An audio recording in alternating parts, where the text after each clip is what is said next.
You are listening to Leaders and Legends, a podcast produced by Veteran Strategies and featuring conversations with fascinating and impactful men and women who have shaped our world, our communities, and our history.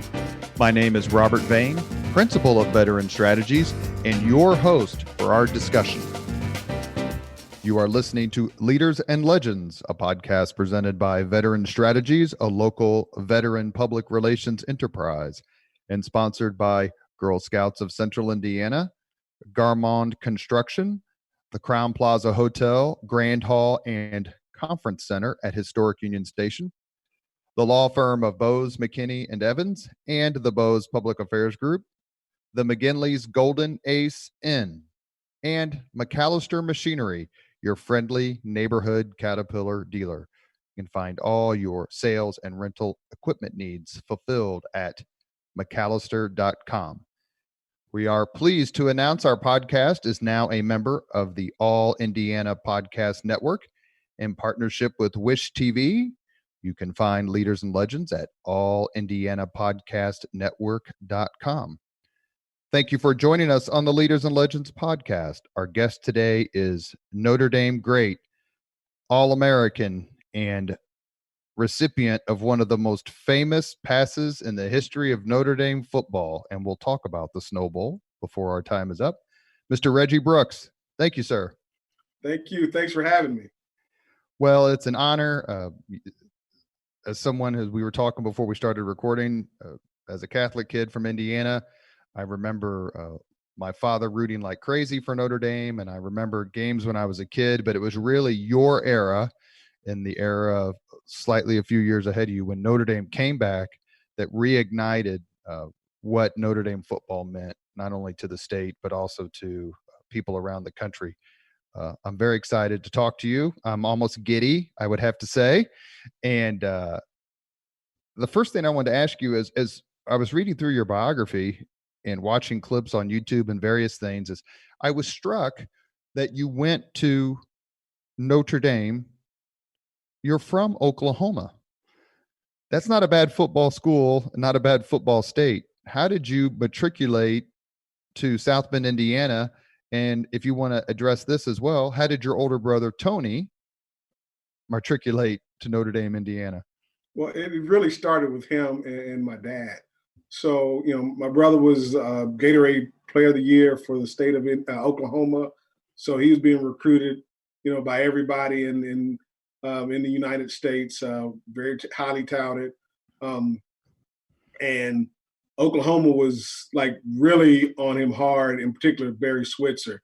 I remember Barry Switzer coming to my mom's job, trying to woo her to get my brother to come to Notre Dame. And, for all intents and purposes, we were thinking he's going to wind up at Oklahoma State at the least. So, you get like back then you got like all the mail, and he used to get bags and bags of mail that'd be dropped off. And it was kind of funny because my dad was a postal worker, a postman. So, he would get, he would see it when he'd go to work, he'd get all the, see all the mail, and, the guys would rib him about, man, your son, he's the man. But I remember Tony, like he would kind of go through the mail again, Michigan, Penn State, you got USC, UCLA, Miami, you name it across the country. He's being recruited by, LSU, Alabama, Texas. So, he would always read the Oklahoma mail because we grew up, Oklahoma fans, with Wishbone and everything like that. But he picked up, we didn't know where Notre Dame was. I mean, really had no concept of it. Well, when you were being recruited, Notre Dame was terrible. And Oklahoma just won a national championship. Was it 85? 85, yeah. And so, we were going, and he was about to toss the Notre Dame letter to the side, and my dad saw it. And so he starts telling us about all the history of Notre Dame and, the Gipper and Rockney. And we're like, who the hell are these people? We had no clue. Did they tell you that the current president of the United States at the time had played George Gipp in the Of movie? course. I mean, he gave us the full, and we're still like, okay, we had no idea where Notre Dame was. And then we watched the game.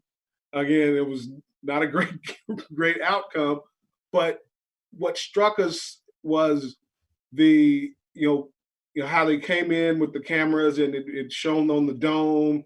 And it just looked like this mystical place. And tied it in with what my dad was always hyping. He said, this is a great institution. They have great history. And my dad was a big proponent of the history of the game. So he made us, study the history of the game and know the different, aspects. And when Notre Dame, even Leahy, he talked about, they going 4 years in a row and not losing a game. And we're thinking, okay, there's some lore and legend from a history standpoint. He started naming off the Heisman Trophy winners. So it piqued our interest. But, Oklahoma was still the top winner. So it was actually when this is before this was not legal, but Coach Holtz had some of the donors, some of the alumni at Notre Dame from Notre Dame that lived in Tulsa to come and film some of my brother's games. And then he would ship them back to South Bend so guys could look at them. And, lo and behold, we find out that some of the more prominent donors at Notre Dame lived in Tulsa. And, being from North Tulsa, it was a very, Tulsa was fairly segregated. So you had the South Side and North Side. And North Side was, not a lot of opportunities there. Again, the high school we went to was pretty much a prominent one. So as we're, learning more, we're starting to see, a lot of the, high profile individuals that we knew around Tulsa, they wind up being Notre Dame alumni, which was like, oh, wow. So, and that was one of the things that, kind of struck us, just the value and how widespread Notre Dame's name was, and the fact that it had such an impact on my dad. And, he was like singing the praises of Notre Dame because of its history. Even though the drive from Tulsa to Oklahoma to Norman must have been, it couldn't have been that long, I'm guessing. A few hours maybe or less. A couple hours there. Now it's like an hour and like 15 minutes because the speed limit is much higher.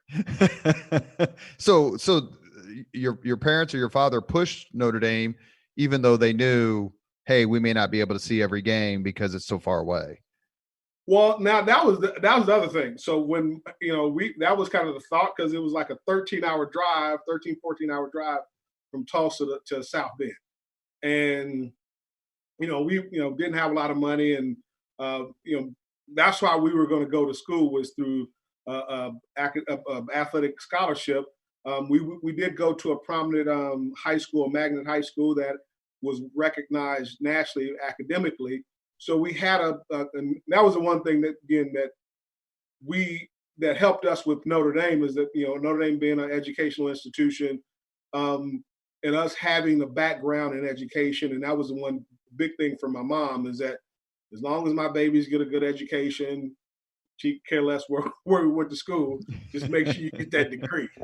But did you get the sense, before we move on, that your parents knew and or Coach Holtz made it clear that a degree from Notre Dame is just different? Exactly. And it didn't hurt when Barry Switzer went to my mom's job and basically said, what is it going to take for your son to come to Oklahoma? And that really upset her, because she was like, you can't buy my children. And that pretty much nixed Oklahoma from being in having any opportunity. Because again, as much as my dad, pushed Notre Dame, it was my mom. She ruled the roost, and so her word was law. And he had her sold on Notre Dame. And then when Coach Holtz came into the living room, that little fella is magical. I mean, he did the magic tricks. Was talking to her mom and my mom and dad, and he had them wrapped up pretty quickly. And even then, my brother was like, yeah, I'm still going to go somewhere where I can go party. And then what happened? My mom, she's like, you're not going to Oklahoma. And, Lou Holtz, because he said, hey, you're going to play high level football again. At the time, Notre Dame wasn't doing, and he was really his first recruiting class. Right. Yeah, was him, Tony. Right. Tony, Ricky Waters, Todd Light, Boo Williams. So it was a number of guys. And that was the pitch. You're going to come play at a high level of football, but you're going to get an education from a well-renowned institution. And he kept pressing that issue, and that's what sold my mom. My dad was sold from the giddy up because of the lore and the history of Notre Dame. So, Coach Holtz, your brother Tony, is he 2 years older than you or 1 year older? 2. 2 years older. So he comes to recruit Tony successfully. Tony goes on to Notre Dame to be a star player by every measure. So were you in the room and involved in your older brother Tony Brooks's recruiting process? I mean, were you allowed to kind of, quote, hang around, for lack of a better term? And during that period, did Holtz say, Reggie, I'm coming back for you, so don't you go anywhere? Or was it kind of like, hey, I'm going to go where my brother goes? No, for me, it was more of, again, I didn't really get a chance to, to be honest with you, I really didn't want to hang out because, again, that didn't really resonate with me. I was just trying to make the team as a high school player. And at the time in the spring, I was focused on track. I ran track, so I was kind of doing my own thing. And to be honest with you, I was kind of like thinking more, that's his deal. That's for him. Mm-hmm. And at the time, like I said, Notre Dame wasn't very good. So I'm like, wasn't really feeling Notre Dame personally. But as he went, and then we would go up, and like you said, it was a trek. Mm-hmm. But after my games in high school on Friday nights, we would leave Friday night after the game and drive up to South Bend overnight. My dad and a good family friend of ours, we had this van.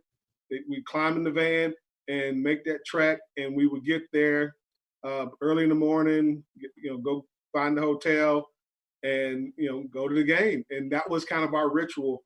But me going back and actually going to the games and getting to meet some of the players, but also the atmosphere, a fall at Notre Dame is like no other. That's beautiful. It was so I had the opportunity to kind of experience Notre Dame from a fan perspective and just be able to take in the atmosphere of a game and not having been kind of pressed to get ready for a game. But you stayed on Holtz's radar.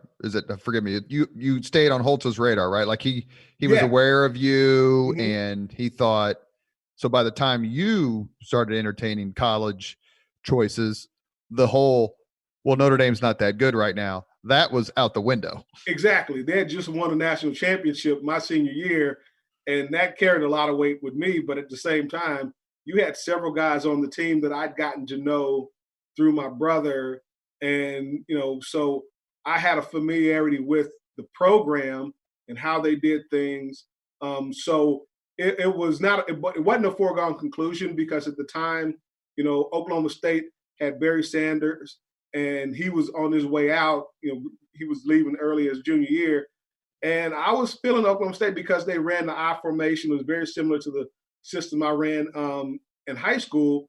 And we would go down there quite a bit. And I knew a lot of guys that came from my high school played at Oklahoma State. So there was Oklahoma was out because, again, what happened with my mom and Barry Switzer. But Oklahoma State was still very much in the picture for me my senior year, just because of the proximity, and I was kind of a mama's boy, so staying home close to home was not that it was something. Again, I felt Tony was going to leave no matter what. He was getting away from home. Is my memory failing me? But would you have been at Oklahoma State the same time as Thurman Thomas? No, so Thurman Thomas was before Barry. So he's before Barry Switzer, or Barry before Sanders. Barry Sanders, excuse me. So yeah. He and Thurman was. I said I remember my 8th grade year going into 9th grade. Went to the one of the Oklahoma State camps and had the opportunity to meet Thurman, and was always cool because, like I said, when I finally made it to the league, he was one of the guys when we played Buffalo or I'd see him around.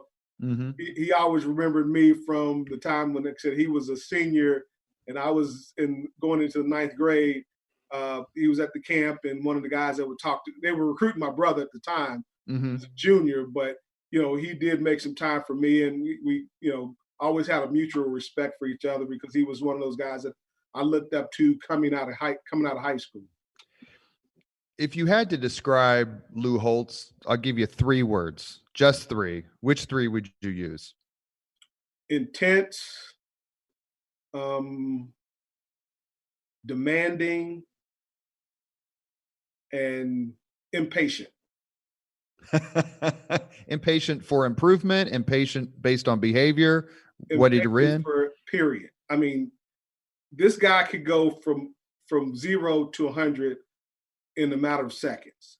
And what I mean by that is, like, you could be having a conversation and you're getting coached up, and if something goes just slightly out of what he feels it should go, oh my gosh, he just explodes. He was not very patient when it came to, making mistakes. And this is in practice, let alone a game. I mean, but that intensity and that drive to say, hey, he was always looking for that perfect practice. And he was very demanding. I mean, constantly. He was pressuring you, pushing you, demanding more of you in practice. So when we got to the games, that was a break.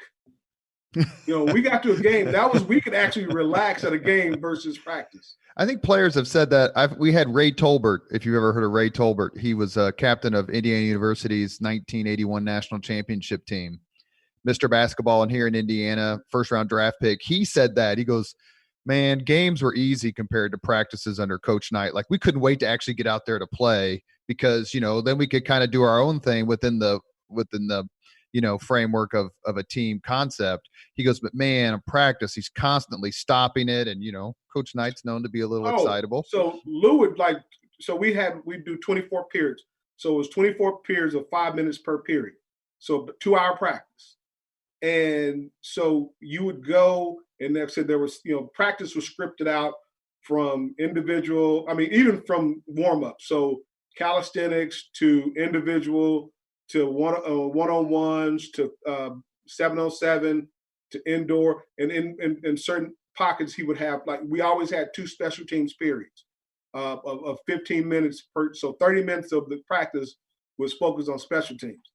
So you get to a point in practice where we would get to inside run mostly, because he was, he always said 3 things can happen when you throw the ball and 2 of them are bad. So he would really focus in on the run game. And if that's not going well, everybody's going to be miserable. So he would either roll practice periods back. So you can get to practice period 14, and he would take you all the way back to period 6. And you're starting from period 6, like you go all the way to 14, go back to period 6 or 8, and then you have to go get to 24. So many a day we were late getting out of practice because, again, he was that demanding, and he would make things, he would always run it again. And this one play I will never forget is, and I had to be crazy or something, but we were full pads and we ran a play, and the right guard messed up the play, and we got tackled in the backfield. He just freaking lost it. Get him out of here. He got told the right guard to get out. And so the offensive line coach is going to put in the backup. He's like, no, we're going to run it without him because it's like he wasn't even there in the first place. So we're in full pads, Nat grant you, and the defense knows what play we're running, and we're missing the right guard. And I run the play.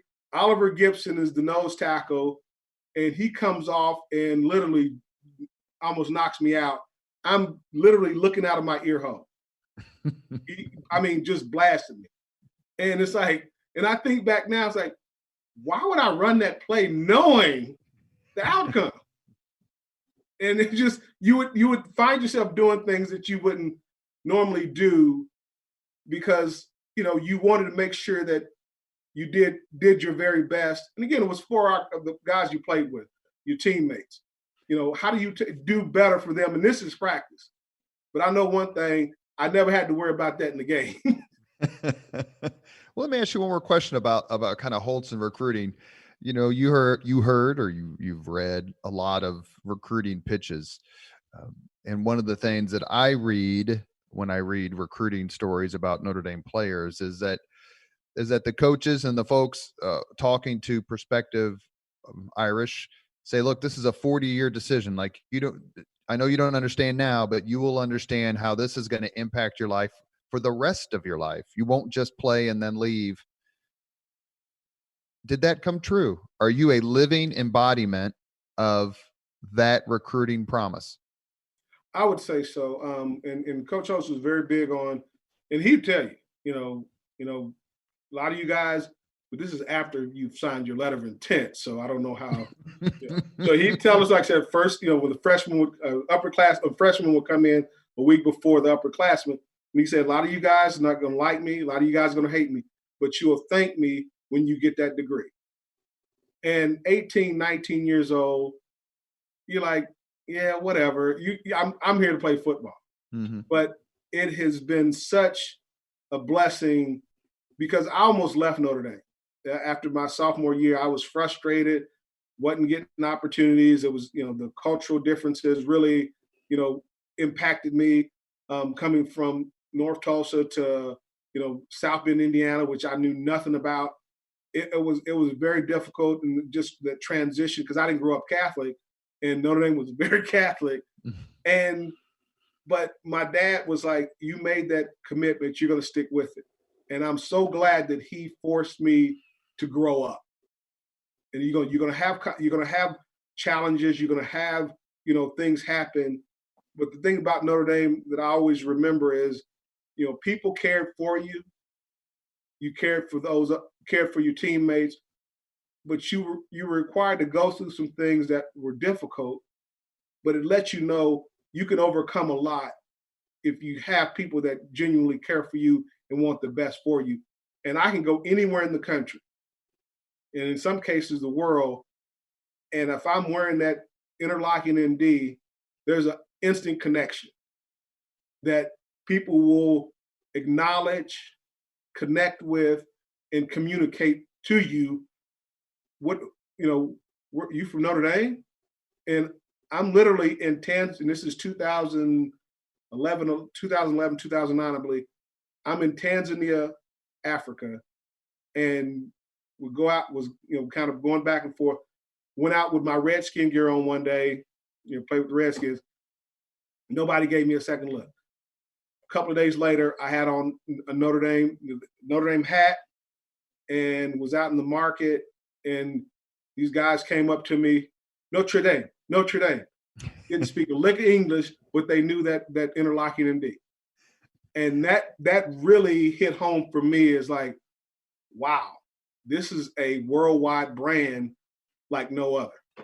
Did your brother and Coach Holtz know that you were considering leaving the school, or is it just something you confided with your family, your dad? Just my brother did, and I hadn't. I called my dad before I was going to go see Coach Holtz, and that pretty much nixed that meeting after talking to my dad. So I was like, I'm just going to figure this out. And what would Coach Holtz have said to you, do you think, if you had gone to see him? Oh, probably the same thing. It's like, hey, I'm going to continue to challenge you. And he probably would have given me my walking papers. Because again, if you were not mentally tough, you're not going to survive under Coach Holtz. Plain and simple. If you did not have the mental fortitude to deal with the pressure that you were going to be under, we were under pressure mentally and physically, was a constant. And this was a question I was going to ask you later on in the podcast, but I'll ask you about it now. Do you think one of the reasons why Coach Holtz may have just said, okay, Mr. Brooks, you do what you got to do, I'll do what I need to do, is because of the amazing talent that Notre Dame had in the backfield and on offense in those years. And I think one of the most remarkable aspects of your career is how you stood out and did so well in a backfield with people like Jerome Bettis. Well, and that was a good thing about it. It's like, you had such a respect, and it was a joy to play with Jerome. And then, like I said, it was funny because, like I said, our backfield, and I don't know if this is still true to this day, but we were the all rookie backfield in the NFL in '93. So myself, Jerome, and Rick Meyer were the two rookie running backs and the rookie quarterback that were on the all rookie team coming out. And that's not by coincidence. I mean, we know about Jerome and his legendary capabilities and his ability, he's just and not only a phenomenal football player, but a phenomenal person. Rick Meyer, and I always said, I think again, of all the things I love Coach Holtz, but I think again, had Rick had a more pass-oriented offense and someone that knew the passing game a little more focused on it, he would have been phenomenal. But did pretty good and is doing pretty good, doing well for himself now. But that started because we were behind Tony Rice, Rodney Culver, Ricky Waters, my brother, Anthony Johnson. So if you were going to succeed, you had to step your game up. And like you said, we were so deep in the backfield. That's one of the reasons, again, Dorsey Levens was in our class, and he decided to go to Georgia Tech. Yeah, that's right. And I think it worked out for him well, and he's still, to this day, a very good friend. But just the talent and the competitiveness of that backfield was unparalleled. You are listening to Leaders and Legends, a podcast presented by Veteran Strategies, a local veteran public relations enterprise, and sponsored by Girl Scouts of Central Indiana, Garmond Construction, the Crown Plaza Hotel, Grand Hall, and Conference Center at Historic Union Station, the law firm of Bose, McKinney, and Evans, and the Bose Public Affairs Group, the McGinley's Golden Ace Inn, and the Irish at the best Irish bar in the state. The Golden Ace are going to be loving this podcast for sure. And McAllister Machinery, your friendly neighborhood Caterpillar dealer. Our guest today on the Leaders and Legends podcast is a Notre Dame legend, All-American Reggie Brooks. You were a senior in high school when Notre Dame won the 1988 national championship. What was it like to watch that season? Maybe you got to go to a game or two, but to watch that season unfold, given Coach Holtz's visits to your older brother Tony, and Notre Dame wasn't that good, and here they are, 2 years later, Holtz's third season, and they are rolling. They beat number one Miami in what's probably the greatest game in Notre Dame history, or certainly very close. They beat Michigan. I'm going to ask you about that. They beat Michigan on a bunch of Reggie Holt field goals. They beat number 2 USC at USC, and then they beat West Virginia in the Fiesta Bowl, and they were ranked number 3. Holtz comes and visits. Notre Dame's not all that great. Just a couple of years later, they're the talk of the country. What was it like to watch that season, and what was it like to talk to your brother about that season? It was magical. I mean, said my brother was one of the leading rushers on the team at the time. And again, I had the opportunity the year before. So, and to see how this team came together and got to see the players and people talk about the offense, but that defense was pretty darn good too. You had Wes Pritchard, Ned Bokar, Michael Stonebreaker, Boo Williams, Pat Terrell, Chris Zorich. Todd Light, Chris Zorich. I mean, you look at that defense, and that was one of the things we would, I had the opportunity to go up and watch a few practices in the spring, and just the intensity of the practices. And this is spring ball, and you're talking about thumping. I mean, they were going after it, and they would do one-on-one, did ones versus ones. Wow. And, you look at that offensive line, you had Chuck Lanza, you had Andy Heck, then Tim Grunhart, Mm-hmm. Dean Brown. I mean, they had some horses up front, and just watching those offensive, defensive lines go at it, I mean, that was something to see.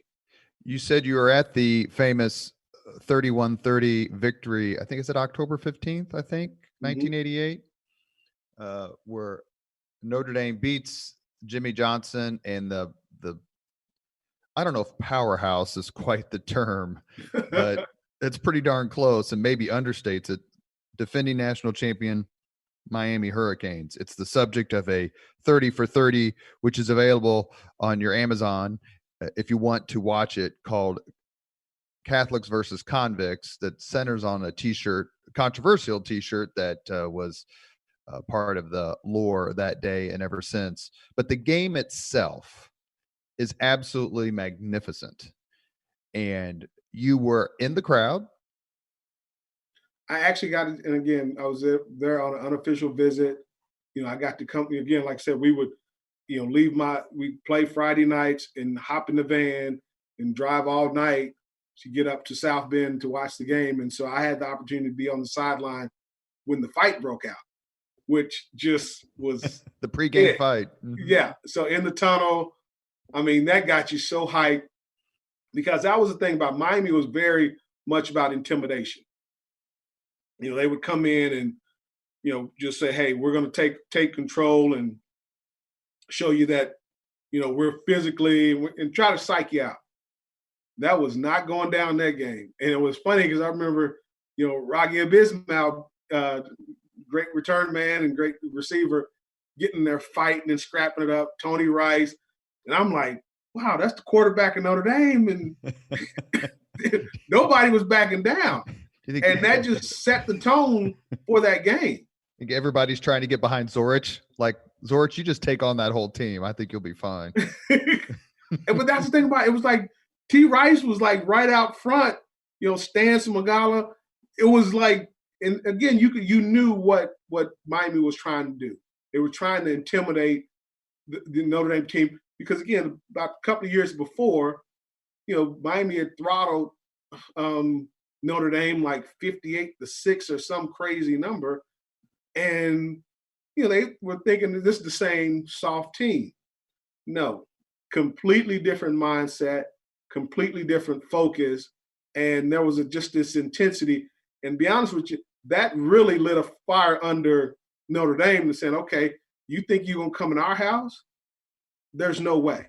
Had you decided, you said it was an unofficial visit, so you hadn't committed yet, if I'm getting this correct. So how much, or if, did that one game solidify your Notre Dame choice?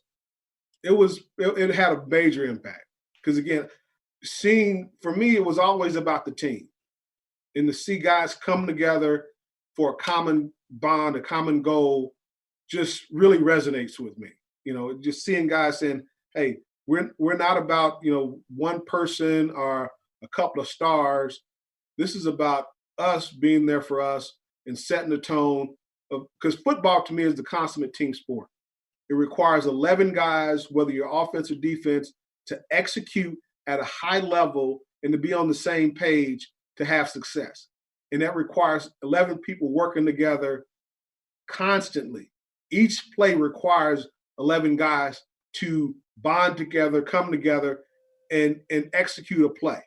And, for those 6 to 8 seconds, everybody in unison, there's something about that just resonates with my spirit that says, when you can do that, when you have people that are that willing to get outside of themselves and focus in on the bigger picture and step up, and, like an offensive lineman, they're not there to be seen. They're there to block. and it's not about them, for everybody to work. And like I said, we had some of the toughest receivers and some of the best receivers you'll see, but they were downfield blocking. I remember, like I said, Jerome Bettis, being out in front blocking for me. And so he said, seeing some old film of me blocking for him. Rick Meyer jumping out there on reverses, blocking. Doing the little things every single play so that we can be successful. Lake Dawson was a terrific blocker. Oh my gosh, we called him Bam Bam. I mean, he would take defensive safeties and defensive backs and like lock up on them and drive them in the ground. I've never seen anything like that in my life. A really good friend of mine, and one of the best guys I know, quite frankly, his name's Charles Roach. He's an attorney who graduated from Roncalli in '85, then went to Notre Dame. And he was at that game, the 1988 game against Miami of Florida. He said it's the single greatest event in his life other than the birth of his kids. I think that's how he described it to me. Wow. He said the atmosphere of that game was just simply like nothing else. Notre Dame has so many aspects of the game day experience. The walk, obviously, the Hesburgh Library, which is Touchdown Jesus, the Golden Dome, of course, the Grotto is my favorite place. It's absolutely beautiful. And then the bookstore, which will bankrupt you if you don't go in there with a plan, then you will leave with a significant injury. But was that game, and you've been involved in some incredible games, which you're getting ready to get into about your career. Does that game still stand out to you, even though you were not a participant? Yes. I mean that, and seeing other recruits there, and just seeing the hype and the bravado of Miami, and then you see this Notre Dame team that, again, everyone was like, okay, this is Miami. They're gonna come in and just roll right through them. And I mean, not one person took down. I remember, like I said, even little Reggie Ho was like, let's go. He's not going to bust the crate, but even he was jumping up and excited to see and ready to play. So you knew this game is going to be electric. And don't get me wrong, Miami did not, wasn't backing down, but it did give them, I would say, a little pause that, okay, these guys are for real. And so I think it had a respect factor for the Notre Dame team. In that documentary, the Catholics versus Convicts documentary, I think it was either Leon Searcy or Steve Walsh, the quarterback. Either one or both made the point that one of the first things they noticed was how much better the Notre Dame defense was as to compared to previous years, particularly Zorich as a disruptor on the line. Mm-hmm. No, this man had just these humongous hands. And this is the one like I said, the things that Coach Holtz, from a recruiting standpoint, was huge on. He was very much about the importance of speed. So he would take, and it was similar philosophy of Jimmy Johnson. You take linebacker, make him a defensive lineman. You take a defensive back, make him a linebacker. But it was about speed.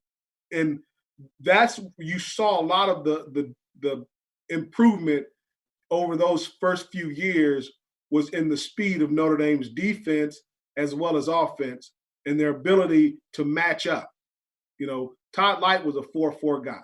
You look at Stance Magala, 4-3, 4-2 to some degree. So you had a lot, Pat Terrell, 4-4. You had a lot more speed in the positions that for a number of years you didn't have at Notre Dame. And that really, sunk in with me, because that was one of my things. Like I said, I came out of high school as a track guy, but that could play football. Your seasons at Notre Dame, Reggie Brooks's seasons at Notre Dame, produced some of the best seasons Notre Dame's ever had. They went a total of 41-8-1. They won 3 bowl games. Should have won all 4 if it wasn't for the Phantom Clip, which we will talk about. Yeah. They, in 1989, his freshman year, coming off a national championship, they lost only 1 game, and that was at Miami, but then whipped up on Colorado with the number 1 team in the country in the Orange Bowl. And they finished second. In 1990, Notre Dame went 9-3 and lost to number 1 Colorado 10-9 in the Orange Bowl, finished 6th. 1991, they went 10-3, and it includes one of my all-time favorite Notre Dame games, and that's the whooping they put on Florida, who was ranked number 3 in the Sugar Bowl, that has the famous Lou Holtz story about the waiter who had the balls, I guess we could say, to tell Lou Holtz what's the difference between Notre Dame and Cheerios. Cheerios belongs in a bowl. Oh yeah, that was like, I mean, you got to understand. I'll let you finish, but no. That, You go ahead right now because it made such an impression on Holtz that he mentioned that story at the post-game interview on national television. He must have been fired the hell up. We all were, because you got to understand, like I said, you're there for about a week. And let me say, I will say this in terms of bowl game pageantry and activities, the Sugar Bowl was my favorite by far. And like I said, I went to 2 Orange Bowls, which were awesome as well, and Cotton Bowl. But like everywhere we went, so he wasn't the only one that heard that said. And you got to say, SEC fans can be pretty obnoxious. I'm just going to say it. And so everywhere we went, that's all you heard. So when we would go out, you go out and, after practice and you go grab something to eat, anywhere we went, you get the gator chomp, we're going to destroy you guys. That saying what the difference between, what's the difference between Notre Dame and Cheerios? I heard that no less than 50 times in the course of that week. Well, and we should add a little context. So Notre Dame was 9-3 headed into bowl season, and under the current configuration, they wouldn't have gotten anywhere close to a Sugar Bowl. No. Florida was ranked number 3. It was one of the best teams in the country, had an amazing offense. And so the thought was, Notre Dame was barely in the top 20, was in the top 20, but barely in the top 18. 20. That's right. And Notre Dame didn't deserve to be at the Sugar Bowl with Florida, and it's only because they're Notre Dame and they always get treated differently. And everyone thought Florida was, quite frankly, going to put the hurt on Notre Dame. And what happened was, and I want to ask Reggie about the second half. The first half was a little and then the second half, Florida was a phenomenally talented team. Notre Dame ran it down Florida's throats in the second half and won by, it was like 36-22 or 39 something, won like easily. 24, something like that. It was, and that was the thing about it. It's like going into that, guys was pissed. And so because they had just a ridiculous offense, they were throwing the ball, throwing for like 400 or 500 yards a game, just crazy numbers. And so Coach Holtz employed a drop 8 and sometimes drop 9. So what that means is, like I said, you have the drop 8, you have 3 guys rushing the passer and the other 8 players drop into coverage. And a couple of times we had 9 guys dropping the coverage and only 2 guys rushing, because Shane Matthews was basically a statue. He was not going to run anywhere. So the thought was to take away the passing lanes, and we would mix up the defense. And again, the first half, they would move the ball all the way down, but they were scoring field goals instead of touchdowns, because when they would get down into the red zone, we would be able to stall them. But the whole time we were always, we knew we could wear teams down. We're going to keep pounding you. Like I said, hit that sledgehammer, hitting the rock. Again, it doesn't look like you're making a dent, but you keep pounding away, and soon you'll start seeing those cracks. And again, they just wore down.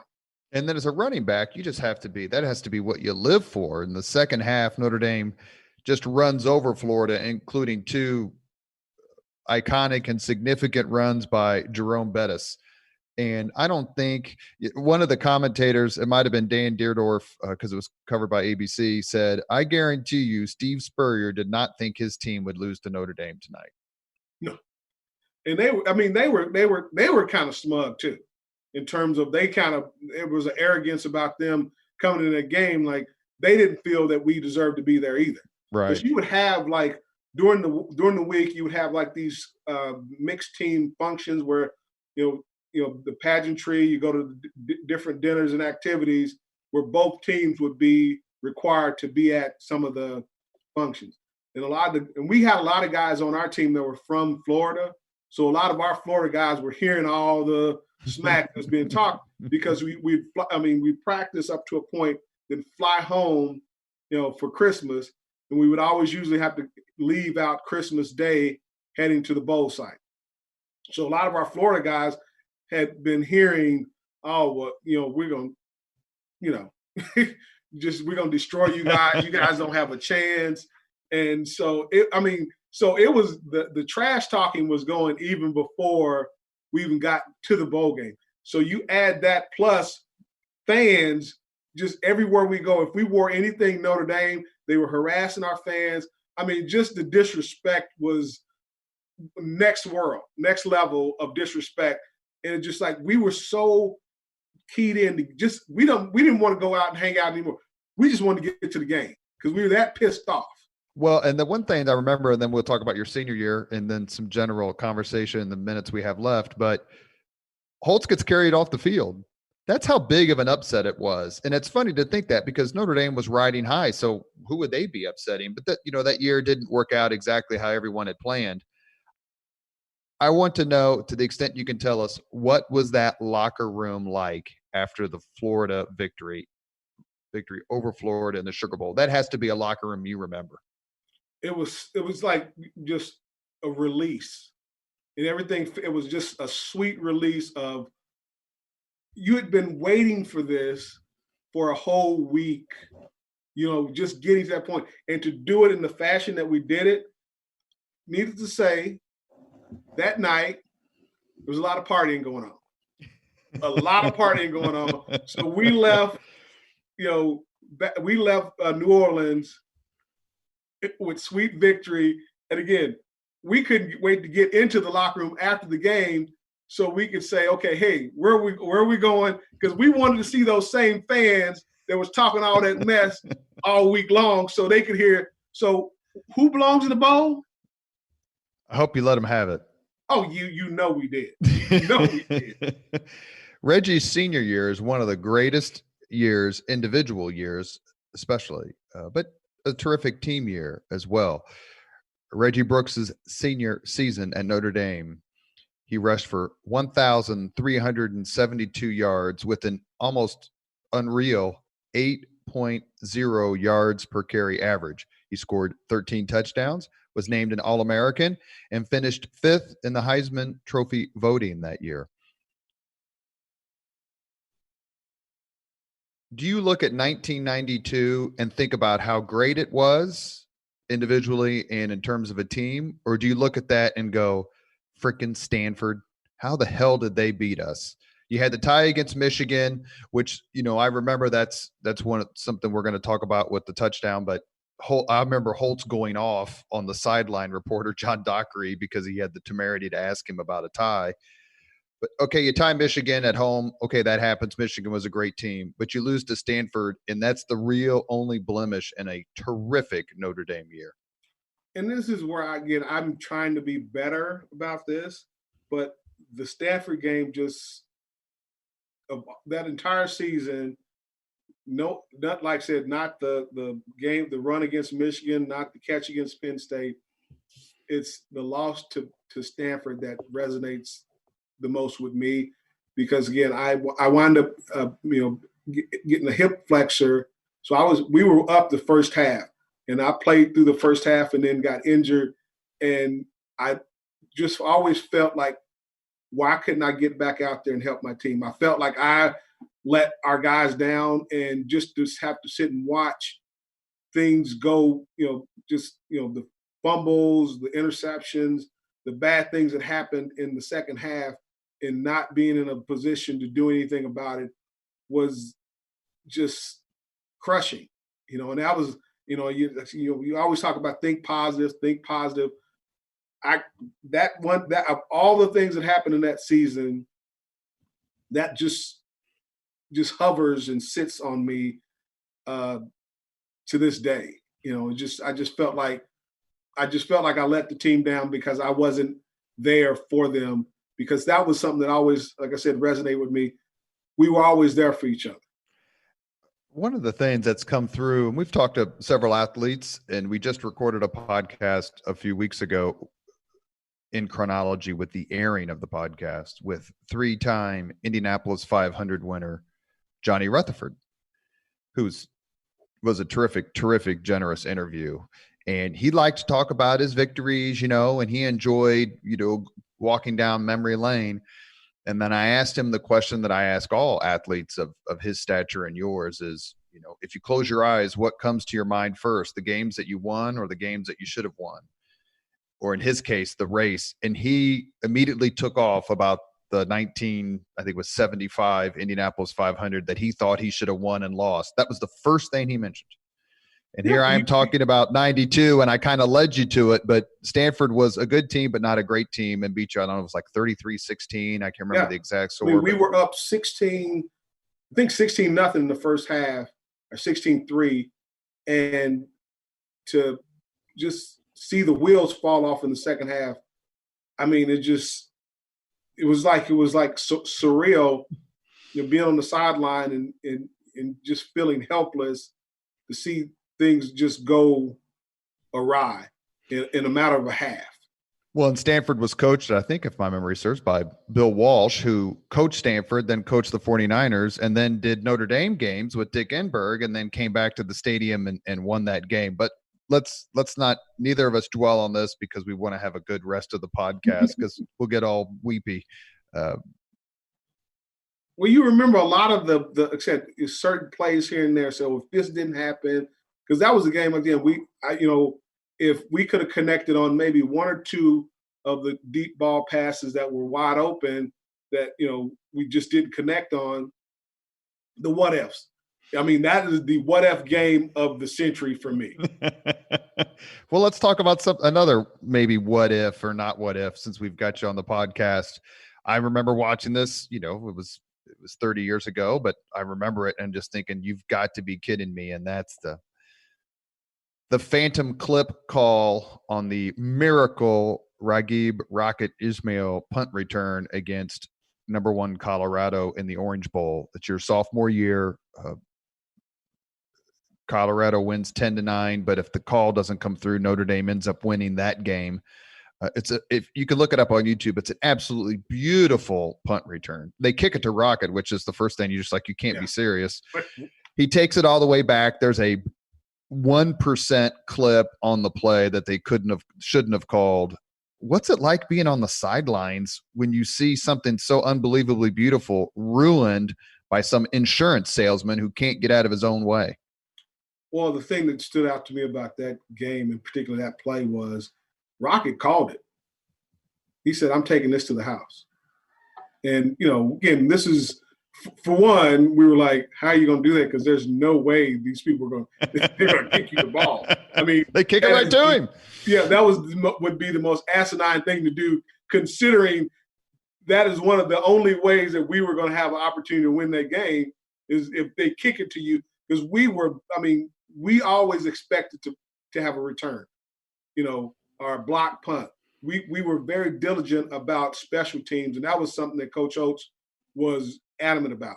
We were going to be the best coach special teams organization there is. We're not. I mean, we might make some mistakes, offense, defense, but we're going to be prepared to win the special teams battle. And that was always something, again, every practice, we would have 2 periods, 2 15-minute periods of special teams where we just focused on that. And that's returns, coverage. So we were looking to block a punt, a return, you make a return. And when you got a guy like Rocket, again, you block a little harder. You do a little bit more because if you give him an inkling of a chance, he's going to take it to the house. Another top returner was Ricky Waters. We had guys that we expected to make returns if we just did our job. If we did our part, we're going to get in the end zone. And in 1990, in the quote-unquote tiebreaker rivalry game against Miami at Notre Dame, Rocket they kick it to him again. The Hurricanes kick it to him, and he takes it back. And that's almost, if not the margin of victory, pretty close. It was a really good game, a close game. 29-9. 29-20. I'm sorry. That's right. Speaking of the Rocket and touchdowns, it was your freshman year. I was in the military. I was in the Army. And one of the great things about Notre Dame in the late 80s is my roommate, Kenny Terry, who I hope is listening to this. terrific man, was a Michigan fan. And so the fact that Notre Dame owned Michigan in the late 80s when I had to deal with this guy was very, very great. It was very grateful to Notre Dame. But were you on the sidelines in Ann Arbor your freshman year when number 1 Notre Dame beat number 2 Michigan and Rocket takes back 2 kickoff returns? Yes, and it was just a miserable. I don't know why Michigan was always a miserable place. It was either raining or just dreary looking. It's like it was a horrible rainy day. It was a terribly rainy day and but windy. That was kind of like that was Michigan because we had that at Michigan State too. I don't know if that's just the state of Michigan. It's just like dreary and depressing. So I was there, and again, and like I said, the first one, we returned it. We're thinking, and be honest with you, the second one, even Coach Holtz didn't think they were going to kick the ball to him. And it was like the first. Schembechler had been there 23, 22 years, 20 years. I mean, he'd started there in the 60s, right? But no kickoff return against the Michigan Wolverines in Schembechler's entire tenure as coach until Rocket Ismail took back 2 in the same game. And I think part of that was some arrogance on Michigan's part because, Coach Holtz and Bo, they've known each other for years. They were on the same staff for Woody Hayes, yeah. Mm-hmm. And they had a similar philosophy and perspective and how they approached the game. And so I think it was just one of those deals where, the reason they kicked it to him a second time was just arrogance. It's like because again, Michigan was always big on special teams as well. That was a big part of their game. So I just really think arrogance played into that to say, well, you returned 1, but there's no way you're going to be able to return 2. So we're going to kick it to you again. It's like, why would you do that? And those 2 kickoff returns were the margin of victory. Without those touchdowns by the Rocket on kickoffs, Notre Dame would have lost that game. Let's talk about your senior season. There's a couple of things I want to ask you about. One is the famous unconscious touchdown where you get hit so hard that it's actually kind of scary to watch. I watched it just again last night. But you score a touchdown against Michigan unconscious, or is that overstating it, or is that an actual occurrence? That is literally my least favorite play. Because 1, I don't remember it until I saw it in meetings the next day. And 2, getting knocked out is not cool. The trainers and the medical staff or whatever, they don't play around. They rush right onto the field. Like they immediately know like this isn't a normal condition. No, actually, I face planted, into the end zone. And again, I don't remember any of that game. After the game, we in the post game presser, I couldn't answer any of the questions. I'd forgotten the parts of that whole game. It was just gone. So I did go back out and finish the game, though. I was just getting ready to say, in today's NFL or college, you wouldn't be anywhere near that field. No, I got the smelling sauce and, how many fingers, and the numbness went away because literally the whole left side of my body was numb for a while. So once the numbness subsided and I could somewhat see, there's no way I wasn't going back out there.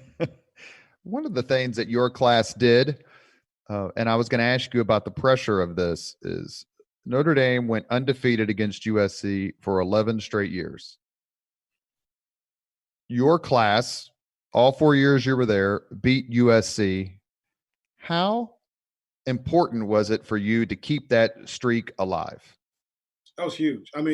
So there were two games that were paramount, at least in my time at Notre Dame. It was the Notre Dame USC rivalry and the Notre Dame Navy game.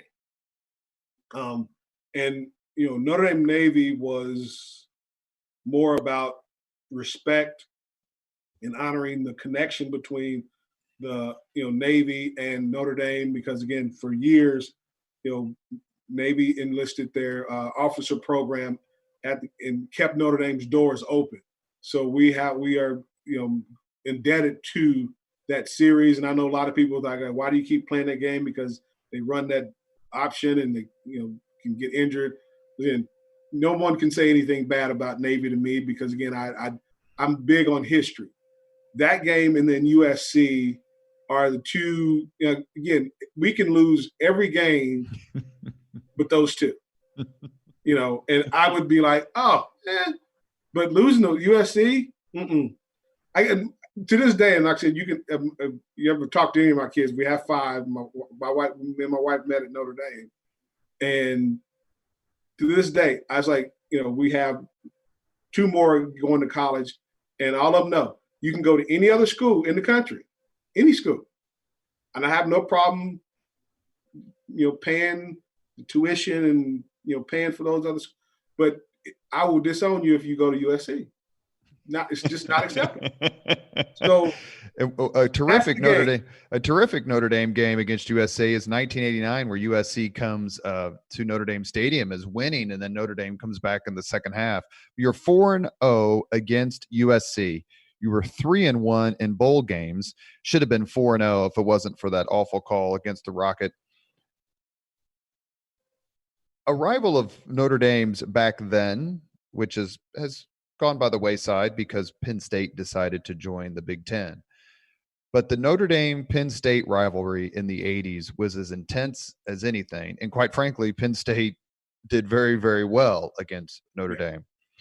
Your last home game as a senior is famous as the Snow Bowl, November 14th, 1992. Notre Dame's ranked number 8. Penn State is ranked number 22, but Penn State is winning almost the whole game in horribly cold conditions, blowing snow. It's probably all the things that you thought you didn't want to leave Tulsa for. But it comes down to a touchdown catch by Jerome Bettis and a 2-point conversion that lands in your feathery hands. Well, everyone thinks Reggie Brooks can't catch. No, one of the things I learned in doing research for this podcast, Reggie Brooks can catch. Reggie Brooks can't see. Yes, that is. Please tell that story. So I wore glasses to class, and I wore contacts, when playing football, because again, goggles, I wasn't gonna do the Eric Dickerson thing. I just couldn't do it. Did not like that look. So I wore contacts in the game, but in practice I wouldn't wear my contacts because they irritated my eyes. So I was like, again, this is kind of like the whole thought of running a play with no right guard. Well, do I really need contacts while I'm practicing? You kind of do, considering, if you're going to be a part of the offense, part of that offense, you're going to get the ball thrown to you. So you might want to be able to see. So it never dawned on me that it would make sense to wear contacts in a game so I could see. Why? Don't ask me. I do, to this day, don't know why I didn't wear them. I just didn't. I didn't think anything of it. I never told anybody. I just didn't wear them in practice, but I would always wear them in the game. And, I would miss balls in practice. And again, we were a running team, so I didn't really put a lot of stock in the passing game because I knew we were going to run the ball. So it's like, hey, so I was never a primary receiver in any pass route. I was out there very much more decoy than anything else. And like I said, my only other catch was in a game was against Navy, and it was for a touchdown. It was a seam route. So when I wore my contacts, could see great. And when I didn't, not so much. And so it was like, and I didn't even think about it until Coach Holtz, after the game, he gets up and says, he has hands of stone. And I'm like, what? And because again, you practice, was a different deal. It really didn't resonate that, I didn't have my contacts, so I didn't really mention it. So I was actually not in that progression of the 2-point conversion. Literally, and Aaron Taylor will tell you, Aaron Taylor, one of the most dominant offensive linemen that we had, said he's the reason I caught that ball because he missed his block. I don't know why that would be your claim to fame. It's like, hey, I was the reason that we got that 2-point conversion because I didn't block my man. Well, Notre Dame's losing the whole game. They, with less than a minute left, they go down to Penn State's goal line. They throw a pass to Jerome Bettis, which is actually their 2-point conversion play, but they used it to score the touchdown. They're down 16-15. Coach Holtz, according to what I saw and read, basically draws up a play on the sideline. Rick Meyer, and I'm going to post the clip of this play on Facebook, but Rick Meyer throws a beautiful pass. Reggie Brooks lays out for it, catches it. Notre Dame wins 17-16. One of the things that's interesting when watching that clip, especially when you watch the entire game, because NBC has their vault open and have all these great Notre Dame games on YouTube that you can see. You walk off the field with that football. Do you still have it? Oh, yeah. Without a doubt. And it's at home because I'm in my office. And I was looking up to see it because I have my helmet here, the trophy, but it is at the house. And it's it got it inscribed Notre Dame, Penn State, 17-16.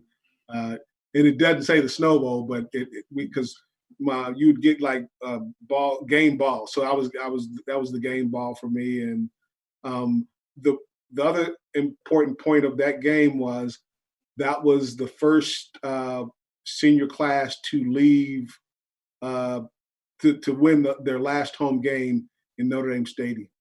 And that was a bigger part of that game than anything else, is that the previous two senior classes had lost the last home game prior to their last game at Notre Dame in Notre Dame Stadium.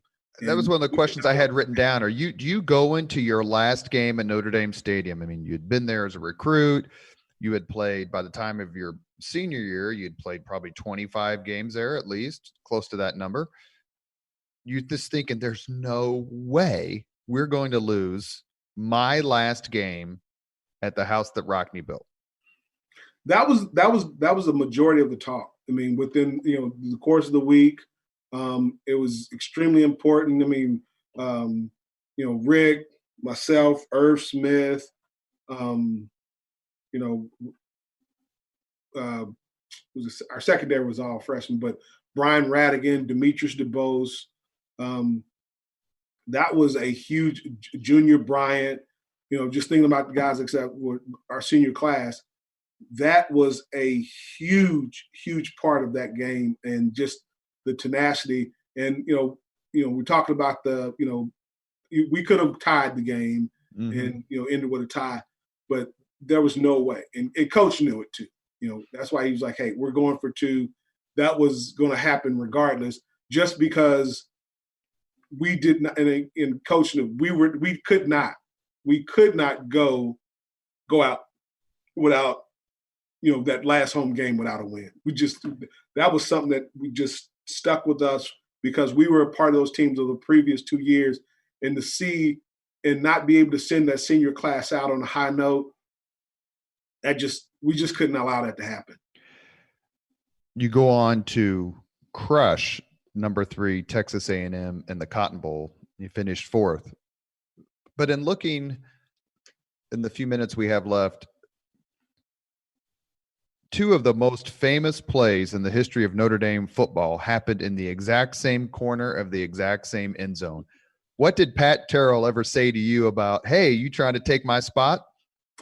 No, I said it was you see it. And again, when you're in the mix, in the middle of it, going through it, you don't really think about it.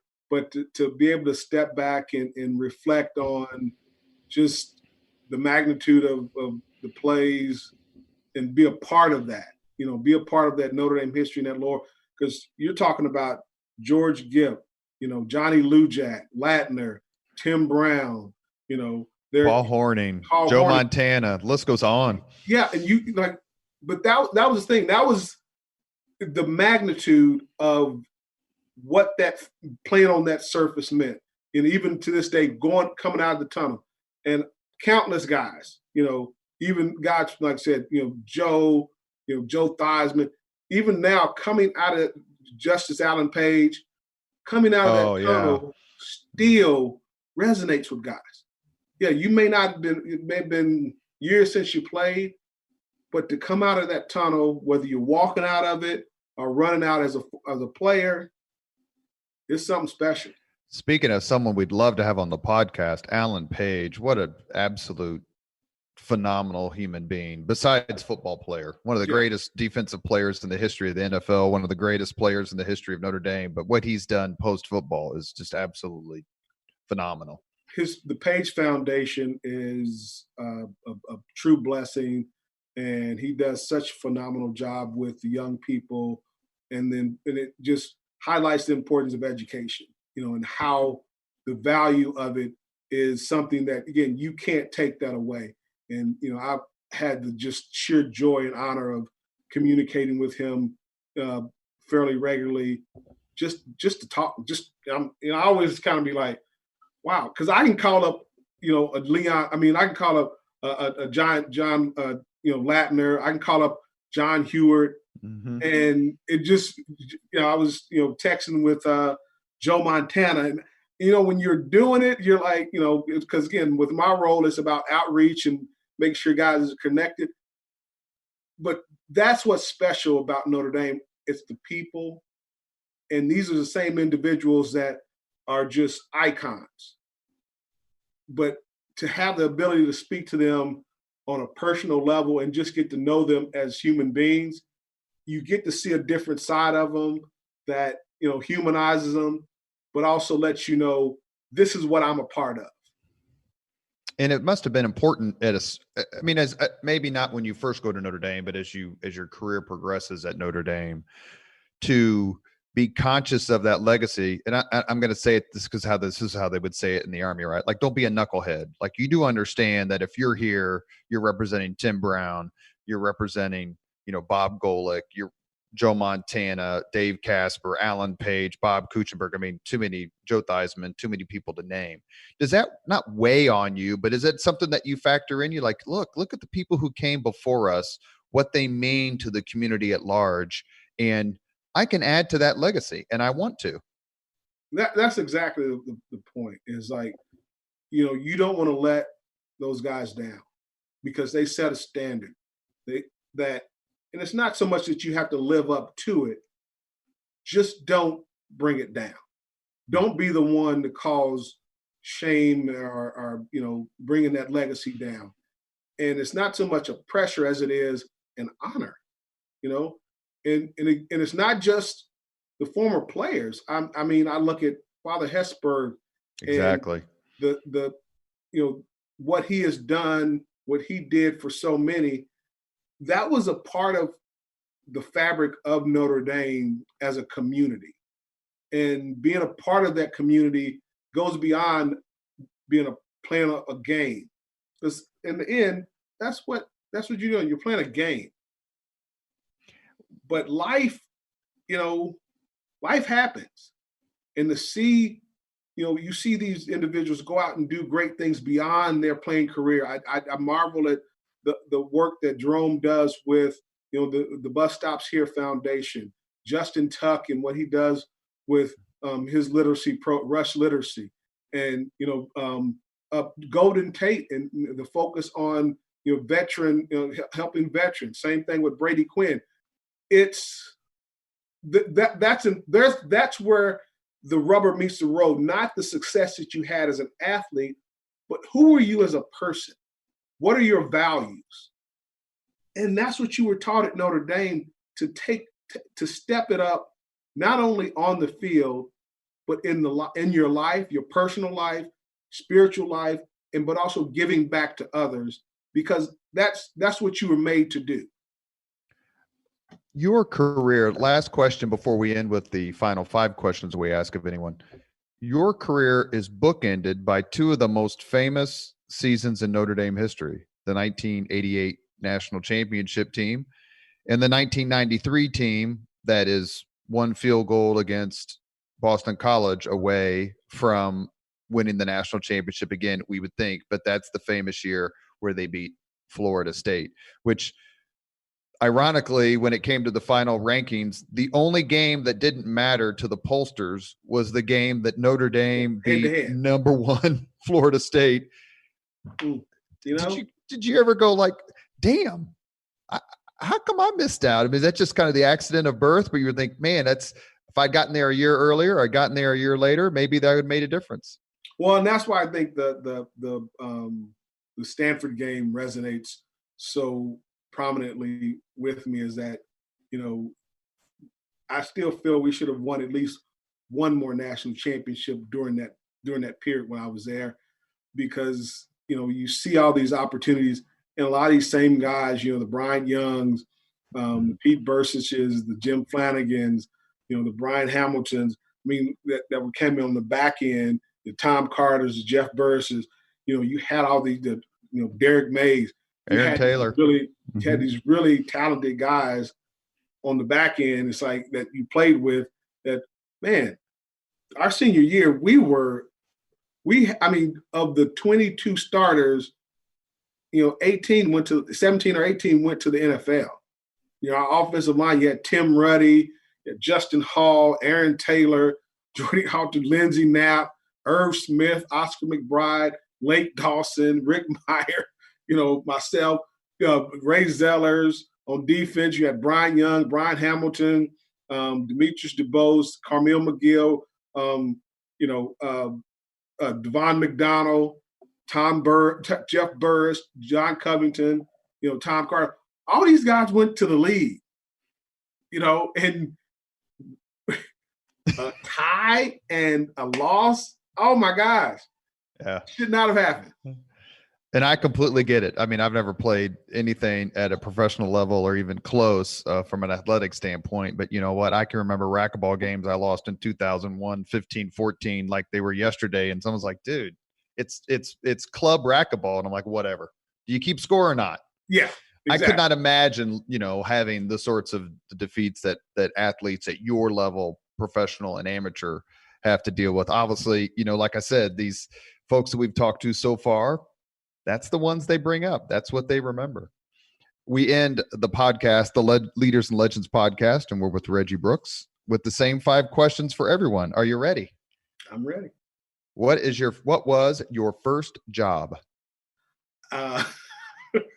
It didn't last very long, but I was in high school. I worked in a movie theater.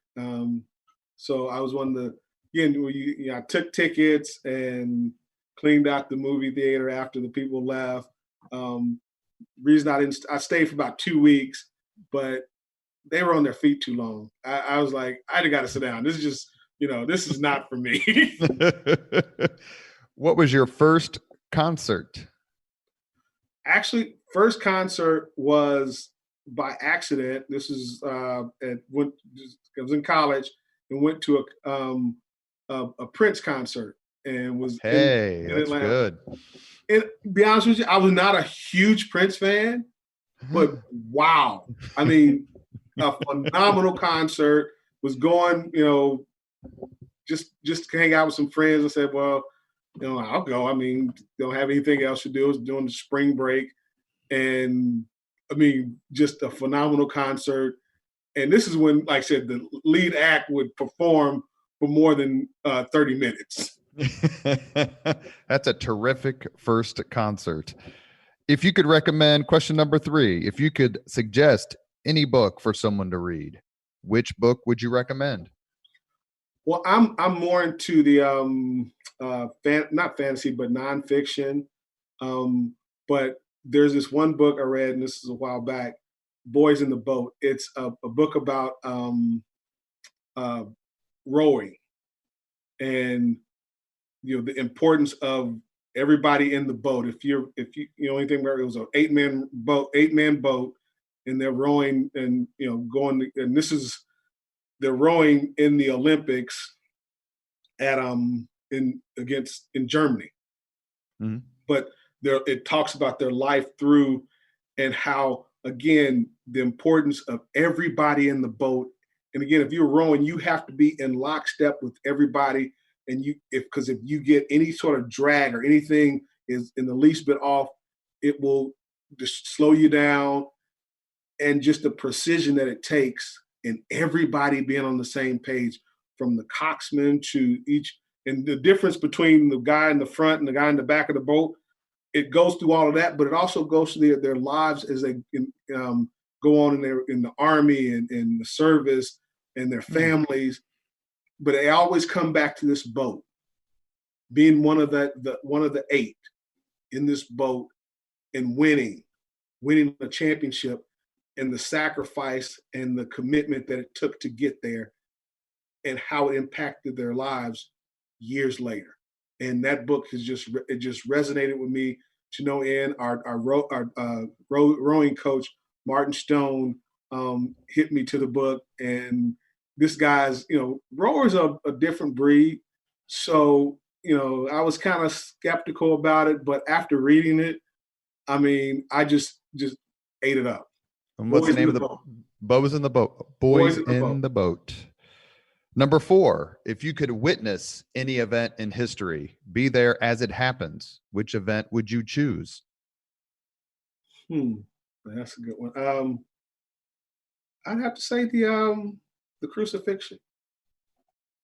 I know this sounds kind of morbid, but just to witness the gift of life given, and have a better perspective, understanding of my faith, of this is why you do what you do, and the faith that you have in mankind is because Christ gave his life for me. And to be there to witness that, to get the full impact of it, I think would just be phenomenal. Terrific. Last question of the 5 questions. If you could have dinner with anyone living today, 2 hours off the record, just to chat, whom would you choose?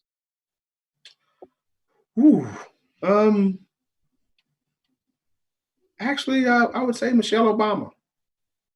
I know she just her strength, her quiet confidence, and just her intelligence, and just hearing her speak, and her humility as an individual, her focus as being a mom, and the importance of not wanting to be in the limelight. I always, you have people that like to be in the limelight. That was never me. But to talk to somebody at such a high level, but that maintain their humanity and compassion and dignity, it always, something that's always resonated with me, and someone I'd love to just talk to over dinner.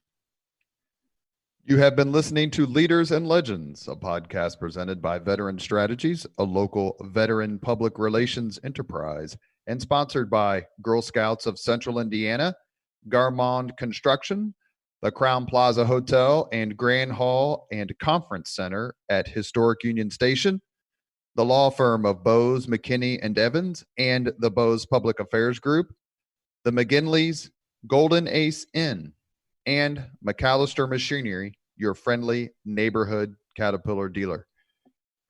Our guest today has been All-American and Notre Dame great, and I guess I should say, because we didn't get to ask you about this on the podcast, 2-time winner of the Madden Bowl, Mr. Reggie Brooks. Reggie, it's been an honor. I loved every second of it. I wish we could talk for a much longer time. I have so many more questions, but I know we both have other things to do. You've been very generous with your time. Thank you for being everything that Notre Dame is all about.